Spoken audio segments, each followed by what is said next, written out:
రామ్ నారాయణ్ రామ్. సామ్యవాదాన్ని ఎలా అర్థం చేసుకోవాలి? మనుషులు, జంతువులు అందరికీ సమానత్వ హక్కు ఉంది. కానీ మనిషి తాను శక్తివంతుడినని, తానే గొప్పవాడని భావిస్తాడు. ఈ రోజు మనిషి చంద్రునిపైకి వెళ్లే స్థాయికి చేరాడు.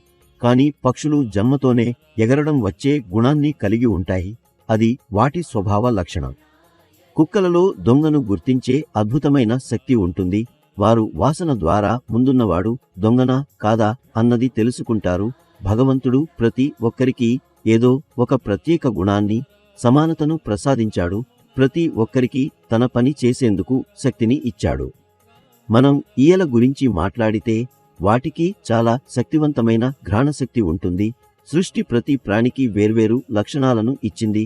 శ్రీ బాల బ్రహ్మచారి గారు అందరినీ సమానులుగా పేర్కొన్నారు. అలాగే ప్రతి ఒక్కరికి సమానమైన శక్తి ఉందని చెప్పారు.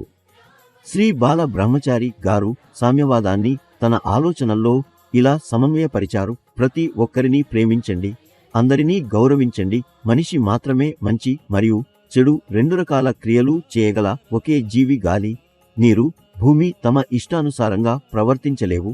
కానీ మనిషి చేయగలడు. ఎందుకంటే అతనికి హక్కులున్నాయి. ప్రకృతికి ఎలాంటి హక్కులు లేవు.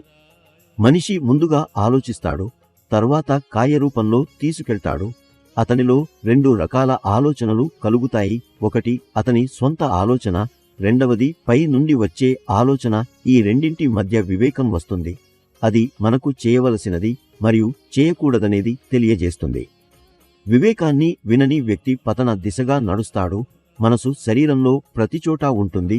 శరీరంలోని ప్రతి అవయవం మనసుకు శరీరంలో ఏం జరుగుతోందో సంకేతం ఇస్తుంది. మనసు నిర్ణయం తీసుకోకపోతే ఏదీ జరగదు. వివేకం మంత్రి వంటిది. శరీరంలోని అన్ని అవయవాలు దానికి సైనికుల వంటివి. వేదాలు ఆకాశం లాంటివి. ఆకాశంలో ఉన్నదంతా, ప్రకృతిలో ఉన్నదంతా మనలో కూడా ఉంటుంది. ఒక బిడ్డ పుట్టిన వెంటనే మిరపకాయ లేదా వెంపల చెట్టు రుచి చూసి దాని తీపితనము, కాడతనము అనుభవించి ఏడుస్తుంది.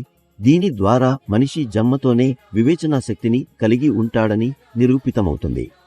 బిడ్డ పెరుగుతూ సమాజంలో జీవిస్తూ చూసి నేర్చుకుని అదే రీతిలో తయారవుతాడు.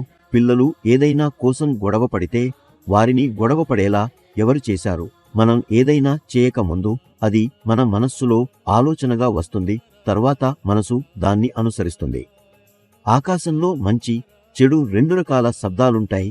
మనిషి కూడా రామ్ నారాయణ్ రామ్ మరియు ప్రకృతికి ఒక భాగమే. ప్రకృతే వేదం. భూమిపై ఏం జరుగుతోందో అదే వేదం. అందువల్ల మీరు అందరూ రామ్ నారాయణ్ రామ్ అనే పాటలో లీనమవ్వాలి.